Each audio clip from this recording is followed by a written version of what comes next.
We're going to start today's practice by setting an intention, whatever that is for you, something you can focus on. Listen to your body, listen to your breath. If it feels comfortable for you, you can close the eyes. You might want to leave them open, soft eye gaze. Just start to think about what this particular intention means for you, how you can carry that out in your practice. What sort of interpretation do you have, a personal interpretation for this?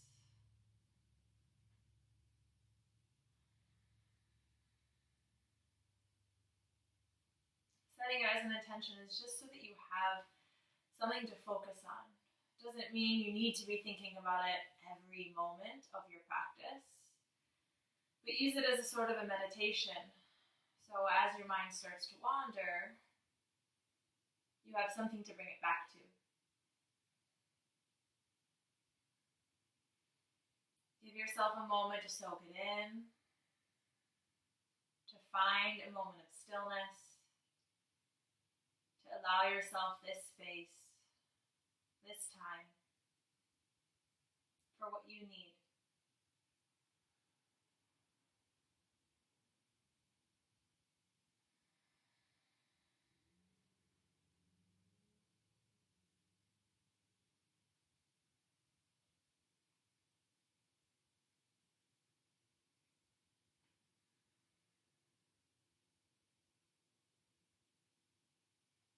And if you have the eyes closed, you can gently open them. Or release your soft eye gaze, come back to the room, come back to your mat, and we'll start our practice in a child's pose.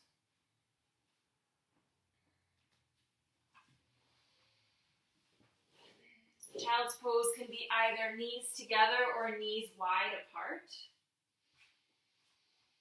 So traditional child's pose, the feet are together, the hips are back, your arms are out in front of you. Wide knee child's pose just means widening your knees wider than hip width, keeping the toes together. If you have sensitive knees and this is not a comfortable posture for you, it might also not be comfortable because of the hip compression. So for me, this is actually not a comfortable posture. And I often will, I'm using a pillow because this might be what you have, will put a pillow between my knees, just so that compression is not as deep, and I have room to bring my hips back more. The other option for modification is if your knees, there's too much pressure on your knees actually to the mat or to the floor, you can always place a pillow or a blanket or whatever you have, a towel works, to place your knees on and then shift the hips back. Okay, so whatever modification, whatever prop works for you. You might also not want to bring the hips as far back. So see, mine are touching my heels, but it took me a long time to get there. Your hips might be a little bit higher. Try not to have them super high, like in a tabletop, but all the way back. Okay, so now you're in your child's pose. Let your head relax.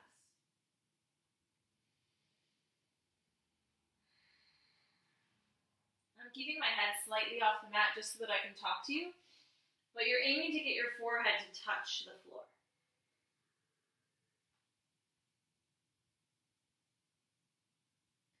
Every inhale, feel the length through the crown of your head, through your fingertips. Every exhale, see if you can press your hips back a little bit closer towards your heels. So it's not active forward and back, but you can feel the slow stretch from the top to the bottom.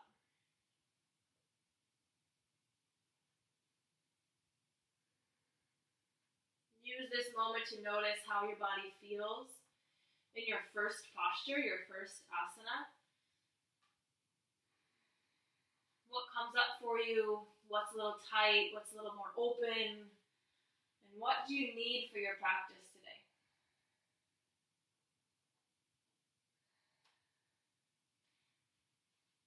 How can you apply your intention?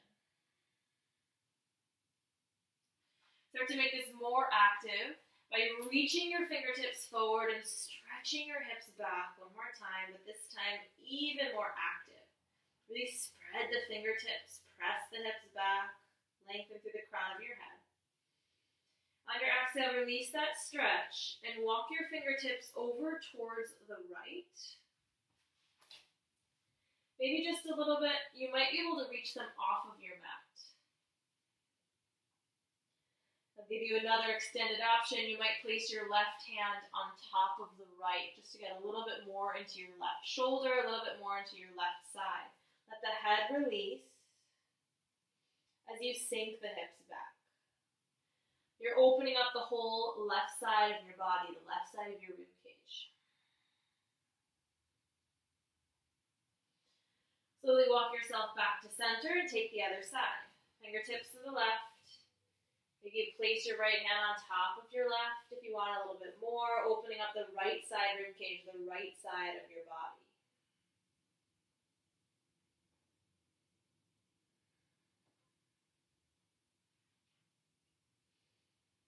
Slowly walk yourself back to the center.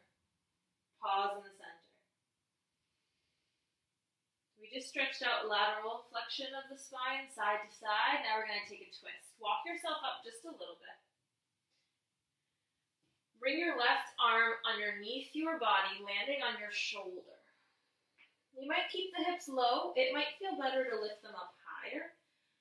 Just keep in mind this adds an extra or more of a rotation, more of a twist. If you keep your hips lower, it's a little bit less. There's more pressure on the shoulder this way also with the hips up high. So it feels better to have the hips up high. You might have your hips still closer towards your heels.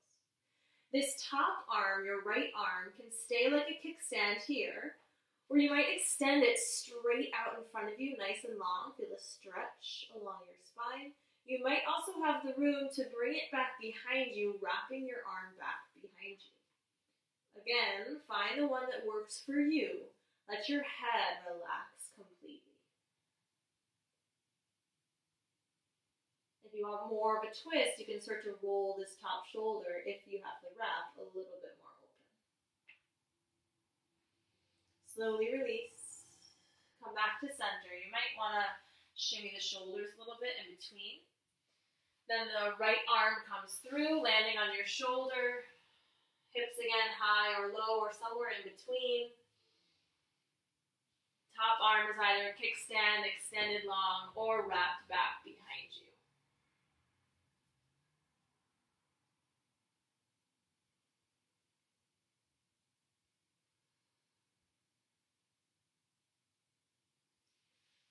Slowly unravel back to center. Again, press the hips back. Stretch the fingertips long. Nice big stretch. And then slowly walk yourself up into a tabletop. Nice flat back. Hands under shoulders. Knees under hips. A nice flat back. We've done this posture before. Work to keep your back nice and flat, low belly in. Make sure there's no sway in the low back so we're not cat-cowing yet. We're keeping it nice and stable. First, we're going to isolate the shoulder movement. So instead of dropping the belly, you're keeping the belly in, nice flat back, and just letting the chest fall down. See my shoulder blades are squeezing a little bit closer together at the top of my back. On your exhale, push into the floor and kind of dome up your back like you're separating the shoulder blades. Again, the back, the rest of your back stays stable, low belly in. Inhale to drop the chest, squeeze shoulder blades together. And exhale to push the mat away. Take a few more on your own. Working to maintain the stability in your arms. So keeping the arms straight. They'll start to naturally try and bend as you move through this, but you're really trying to isolate the movement right between the shoulder blades, right at the neck. When you feel like you've done enough, your traps, your shoulders might even feel a little bit sore. Pause back on your tabletop, and now we're going to fully do cat-cow. Inhale, belly comes down, chest lifts, tailbone high. Exhale, push your hands into the floor, really round your spine, chin in, slightly look down. Inhale, chest up, tailbone lifts. Exhale, push into the floor. Very good posture, as always, to check in with your breath. Movement to breath. Try not to hold your breath between each, but really allowing the breath to flow. So if we were all physically in class together, you would see that everyone is starting to move at different paces, because every breath pattern is different. You don't have to hold your breath to meet a certain time.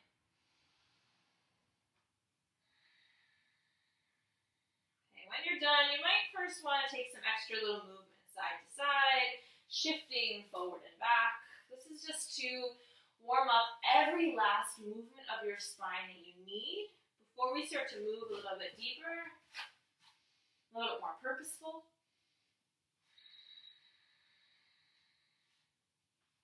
From your tabletop, we're going to wake up the core a little bit.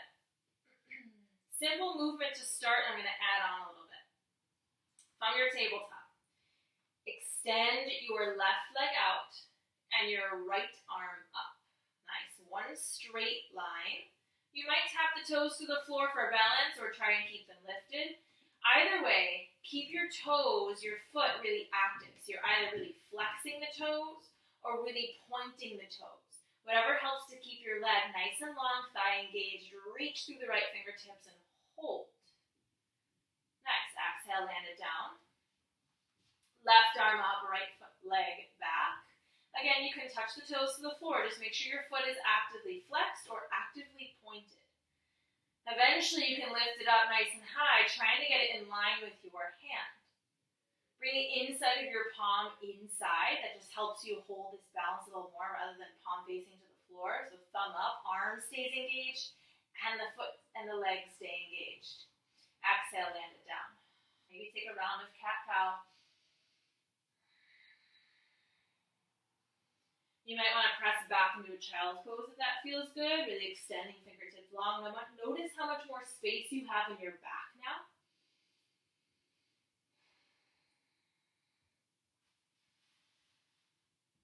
Make your way back to a tabletop. Walk your hands a little bit in front of you, working on building upper body strength. Shift your weight a little bit forward, belly in. Exhale, slowly lower down. Trying to move my chest and my hips at the same time. Eventually I land down to the floor.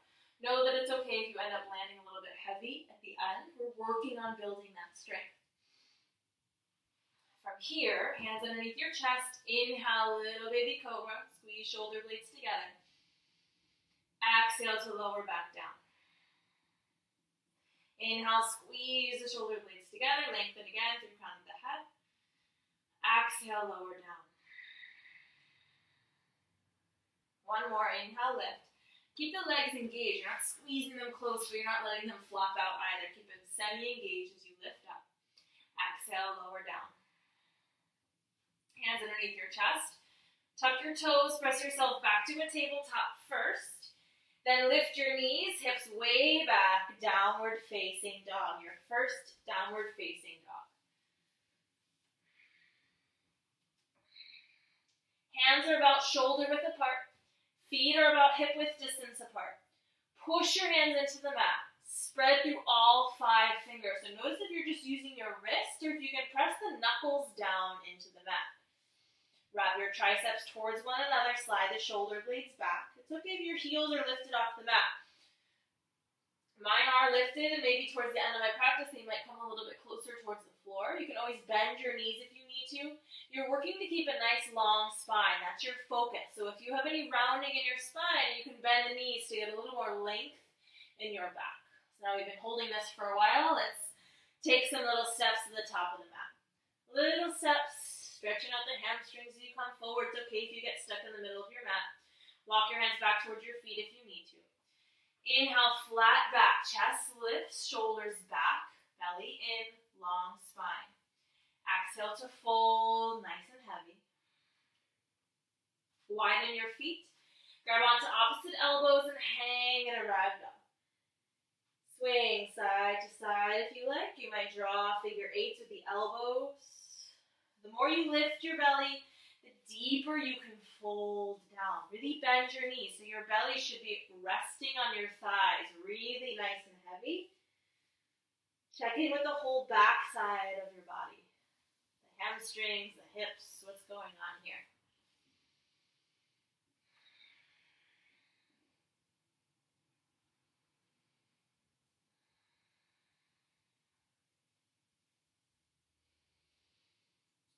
Slowly walk your feet back together. Soft bend in the knees. And roll your spine all the way up to the top. Really take your time. Shoulders back. Chest open. Mountain pose, Tadasana. Spread the toes. Equal weight through all four corners of the feet. You might want to shift forward and back until you find that even balanced placement. Engage your legs, belly in, tall spine, shoulders over the hips. Crown of the head lengthens towards the ceiling. Notice if you're tucking the chin in or if you're craning the head, try and find somewhere neutral. Palms open, shoulders back. Mountain pose. From here, extended mountain pose.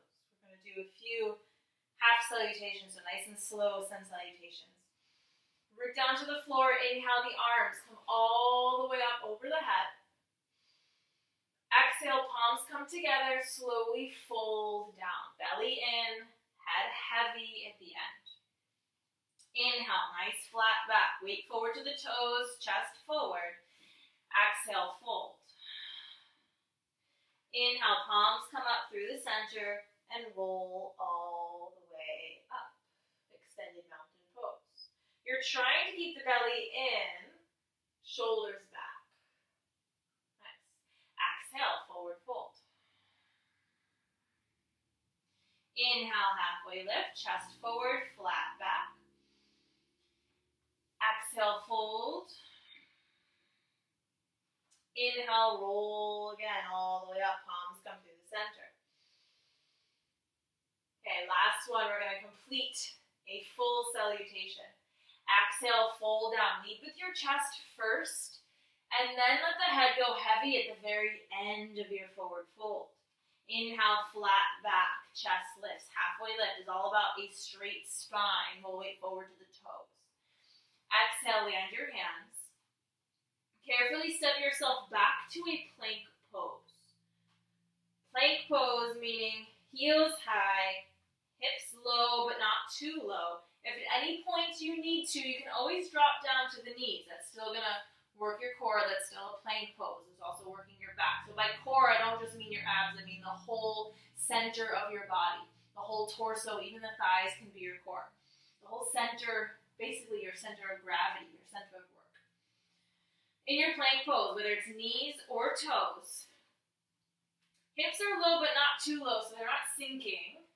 And they're not high like in a downward facing dog. You're trying to find a nice middle ground where the shoulders are directly over the wrists. So now we've been holding it for a while, you might find you need to drop to the knees. Totally fine. Again, you're working on a flat back, belly in, nice and strong. Wherever you are, drop down to the knees and meet everybody in the knees. Shift a little bit forward, and again, you're going to work to lower all the way down. We did this before. You might end up landing kind of hard at the end, but try and maintain control for as long as you can. Inhale this time, instead of a little cobra, you might come up a little bit higher, using a little bit more of your arm strength. Try to focus on back strength first, so really squeezing the back, and then you might use the hands to come up a little bit higher. Focus on protecting your back. Exhale, tuck your toes. Press yourself back to downward facing dog. You might pause in this plank, and then come all the way back, or you can go straight there. We're going to do one more just like that. So, wherever you are, walk yourself to the top of the mat. Inhale, nice flat back, chest forward. Exhale, fold, let the head go. Inhale, roll all the way up. Reach up. Exhale, forward fold. Chest forward first, bend the knees, head heavy at the end. Inhale, flat back, chest forward, weight to the toes. Exhale, land your hands again, plank pose or modified plank pose with the knees down. If you're in plank, really engage the lower belly. Try not to sink the hips or come into a down dog. You're trying to find a nice middle ground, push into the floor. Shoulder blades puff out, dome your back. Everyone drop down to the knees. Shift forward.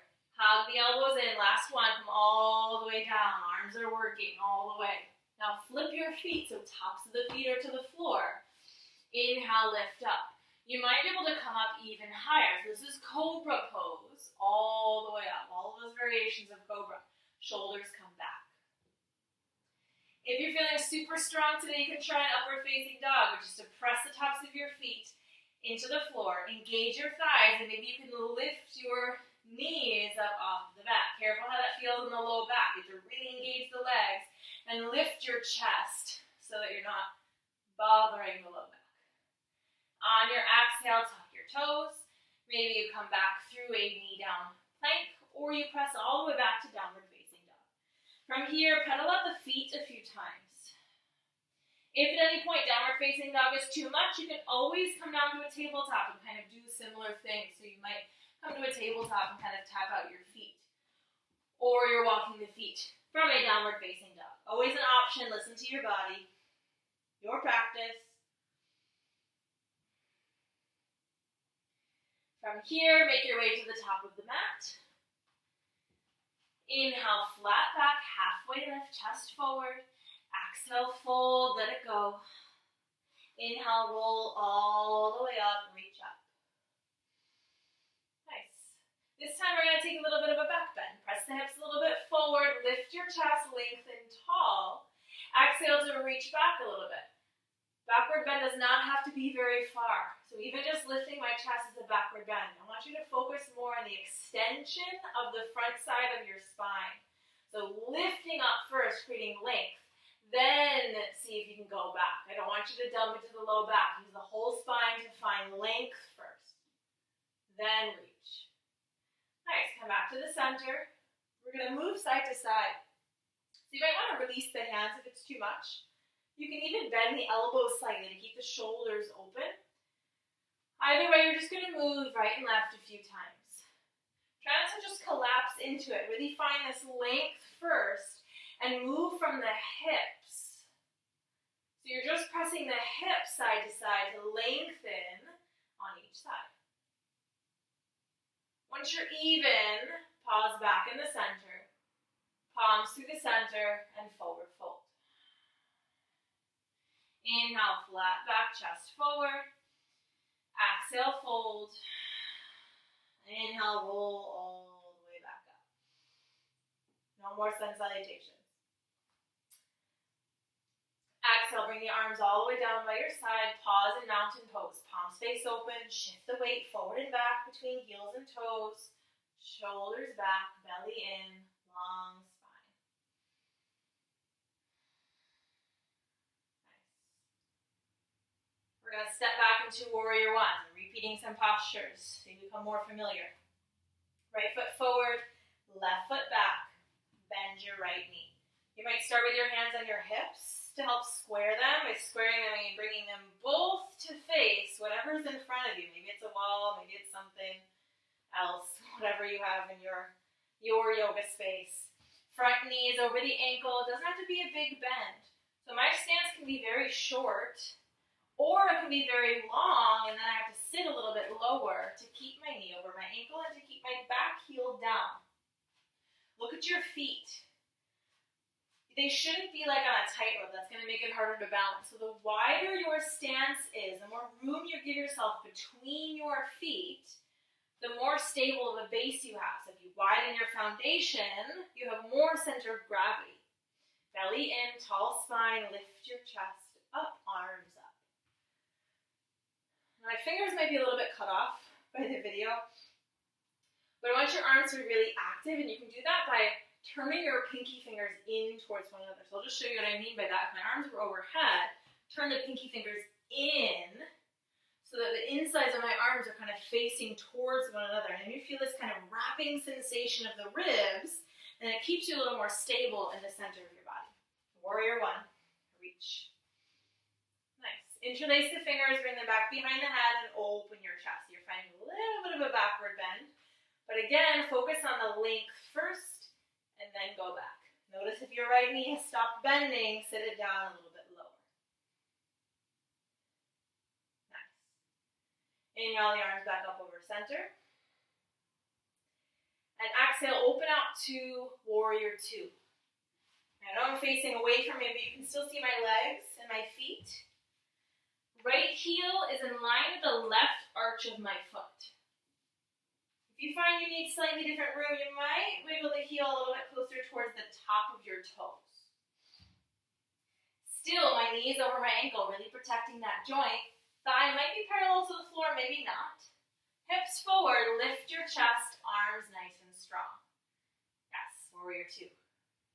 Peaceful warrior, flip the palm and reach all the way back, opening up the whole right side of your rib cage without crunching over into your left. Just place your hand down, reach up. On your exhale, new posture, side angle. I'm resting my right arm on my thigh, not dumping all of my weight there, but just resting it there. Keeping this space, this gap. And then reach the left arm up overhead. If you'd like a little bit more, you can extend your side angle by reaching the arm over the head. Just make sure that this top shoulder is away from your ear, so it's not hunching. You're relaxing it down long. Open your chest. But now your legs might be feeling a little bit tired. Inhale, flip it back, peaceful warrior. Keep your right knee bent. Exhale. Come back through warrior two. And now work to step your back foot all the way back to the top of the mat. So you might kind of heel toe it in a little bit and then step it to the top. Pause in mountain pose. Palms face open, shoulders back. Now left foot stays forward, step the right foot back, warrior one. Take time, we're going to hold it for a long period of time, really focus.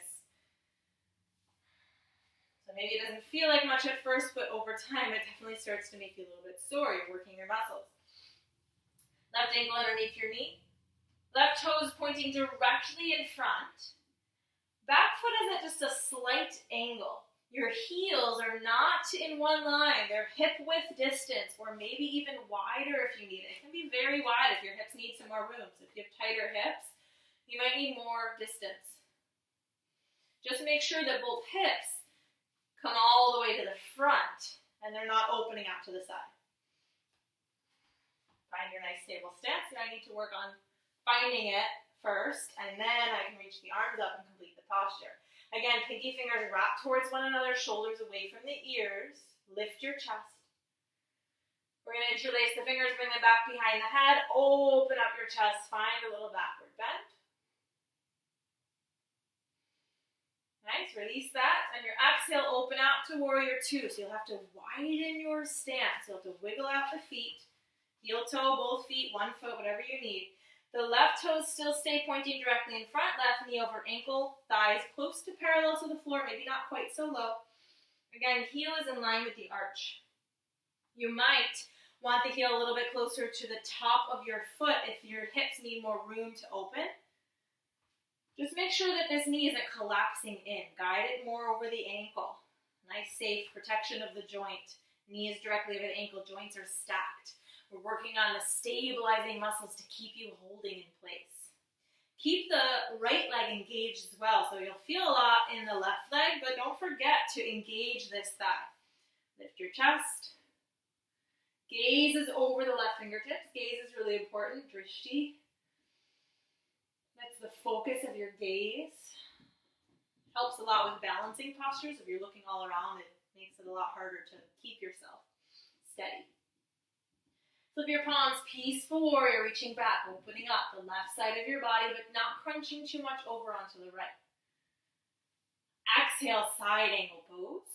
Left arm onto your thigh, just resting, not dumping your weight. You might even be able to hover it off your leg, but it helps to have an anchor.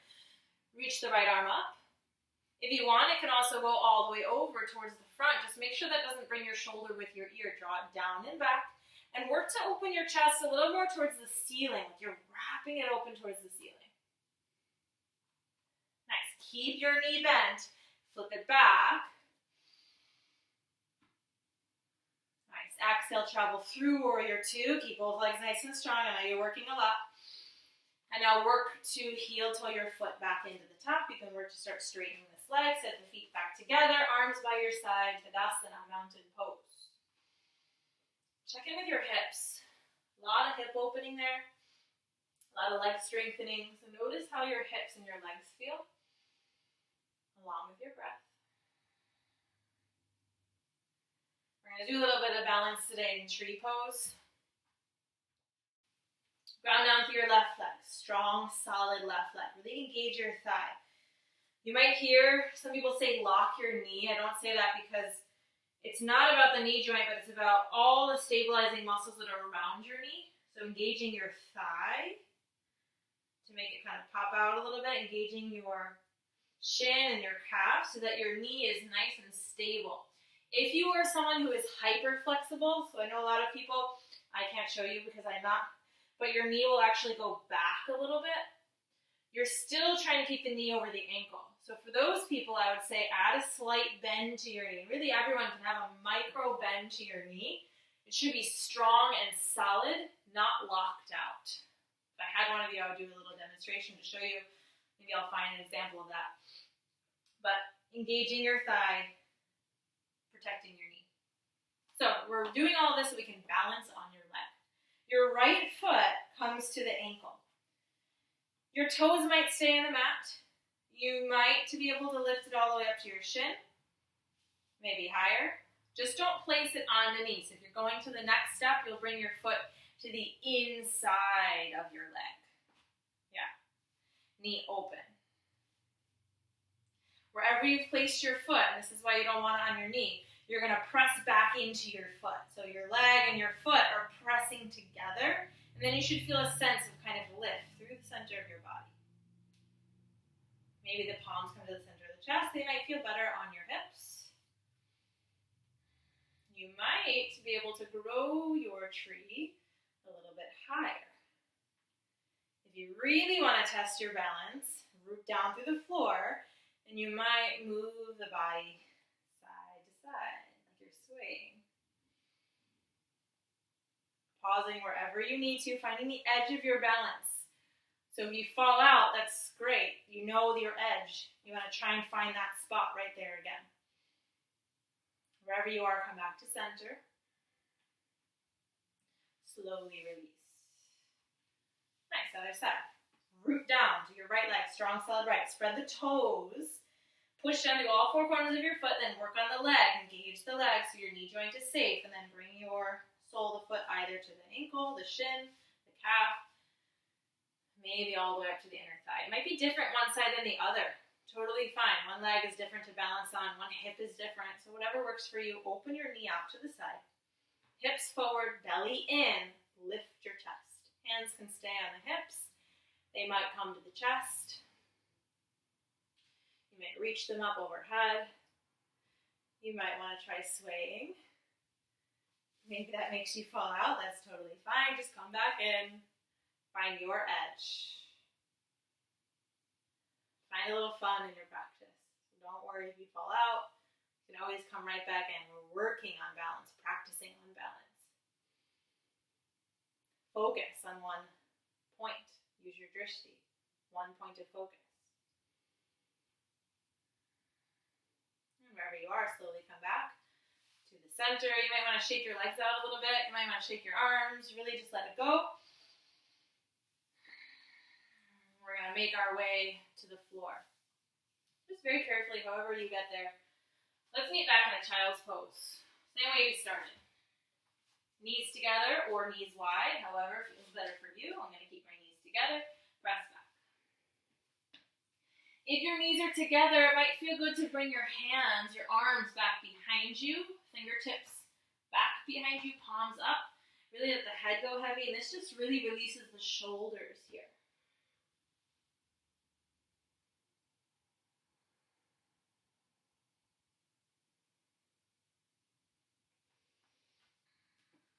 Come back back to a tabletop and walk yourself all the way up. This is another posture where it might be a lot of pressure on your knees, so feel free to roll up your mat or to place something, a prop underneath them, whatever it is you need. Eventually you'll work to get 6 inches or hip width distance between your knees. You can measure that with your fists between your knees. Now there's 2 options for your feet. The tops of the feet can be to the floor. It's a little bit more intense, a little bit less stabilizing, or you can tuck the toes underneath you. This way you have a little more grounding. So whichever works for you. Bring your hands to your hips, not the low back. Really like you're about to grab the butt, like right at the top part of your hips. Squeeze elbows close, shoulders back, camel pose, Ustrasana. Inhale, lift your chest. Exhale, push your hips forward, extension of your spine. Lengthen through the crown of your head, chin slightly in. So notice I'm not letting my head drop back. Head is very heavy, keep it nice and long, chin slightly in. You can stay right here, this is totally fine. I'm just going to give an extra option if you want it. You can reach back for the heels, but make sure that your hips are still coming forward, hips over your knees. If you have the heels, you're not dumping your weight there. Almost like if you were to let go, you would kind of fly forward. If you have the feet, you might start to bring the head back a little bit. Again, try not to let it drop back. You're still trying to maintain extension and length through the crown of your head. Wherever you are, nice and deep, breathing in and out through the nose. Slowly come back. Support your hips on the way up. Sit back and down to release. Then sweep the legs out in front of you. First, take a moment to kind of shake them out, sway side to side.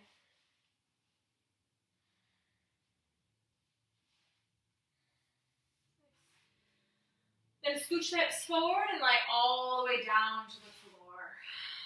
Keep your knees bent, feet to the floor. You might want to windshield wiper your knees side to side.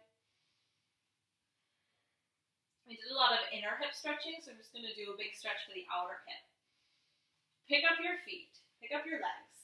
Cross your knees, right leg over the left. As tight as you can. And then you're going to reach for your feet from outside. You might just be able to grab the shins. You might be able to get closer towards your ankle. And you can stay right here. This might already be a whole lot of a stretch. If you want more, you're kind of pulling your feet towards you like handlebars and feeling a big stretch in the outer right hip. You can stay static, or you might want to kind of rock around a little bit as you do so. If this isn't feeling good on your knees, really flex your toes. That helps to take some of the pressure off of your knees. Wherever you are, slowly release. You might want to shake it out in between and then cross the other way, left leg over right.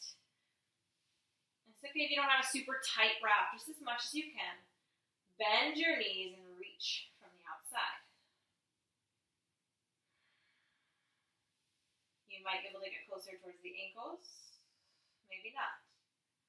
This side I'm a little tighter, so I'm going to stay a little bit shorter. I'm going to stay closer towards my knees, but you do what works for you. Maybe move around.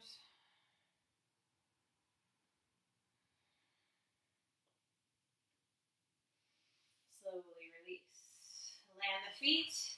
Take a moment to shift it out a little bit. One last posture before Savasana, slight inversion. Just bringing the legs up, legs in the air. If you want something a little bit more, you can always place a prop or a block underneath your hips so they're lifted a little bit, but just on the ground is totally fine too. We're working to get the feet above the heart, just kind of switching up the blood flow. You might even want to add the arms. It's called dead bug pose.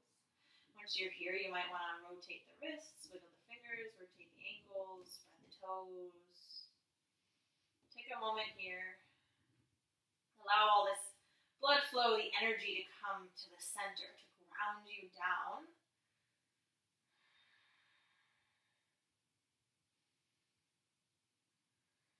And whenever you're ready, hug the knees in. Take any last organic movement that comes to you. You might want to roll around. A moment to listen to your body. So even though I'm guiding you through this practice, it's your practice. You do whatever feels right to you. Here's your chance to kind of make it up. Listen to your body, what it needs, and just kind of make up movements that feel right. Once you're done with that, land your feet down. You can stay here. If this is more comfortable for you to keep the low back connected to the mat, you might extend the legs out long in front of you. Arms by your side, palms face open.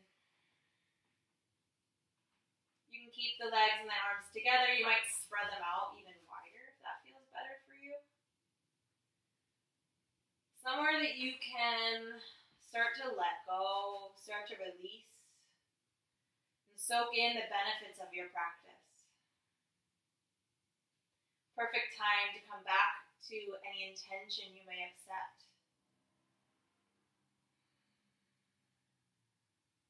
Did you lose it completely? Were you able to find it throughout?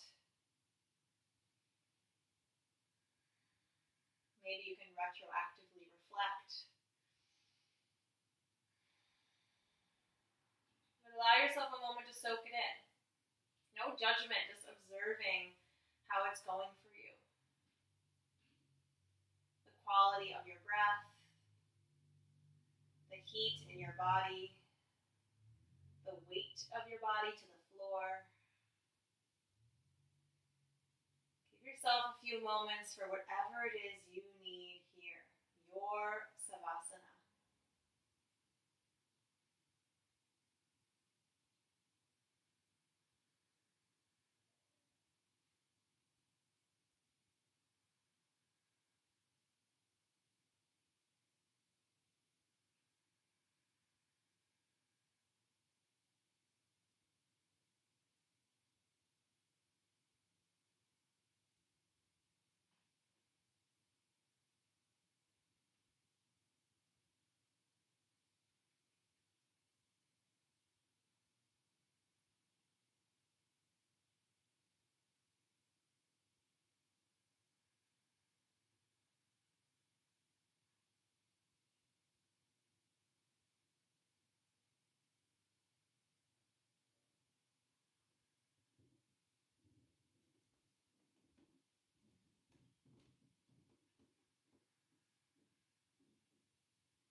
Start to deepen your breath. And then wiggle the fingers, the toes, rock your head side to side. Little movements first, and then some bigger ones, rotating the wrists and the ankles. You might want to full body stretch, fingers to toes. You might want to hug the knees in. You might want both or one. You might want to roll over onto one side first. Eventually, making your way to a seat. However you do that. Maybe you're on your side, maybe you land the feet and roll up. Eventually turning, making your way to a nice comfortable seat, easy seat. Maybe the legs are crossed, maybe they're a little bit further out in front of you. Whatever's comfortable, and your both hips are grounded down. Eyes open or closed, shoulders soft, hands wherever they fall. One final moment to seal your practice, to soak in the benefits of your practice, your asanas, your movement, your breath, pranayama. your meditation, whether it was your moving meditation throughout the postures, your moment in Savasana, your moment here in a seat.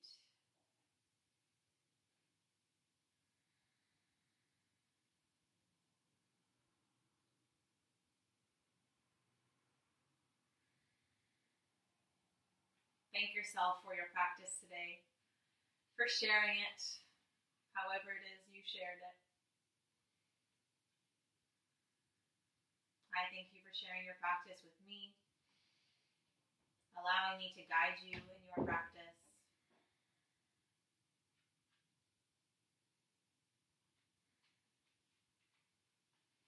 Namaste.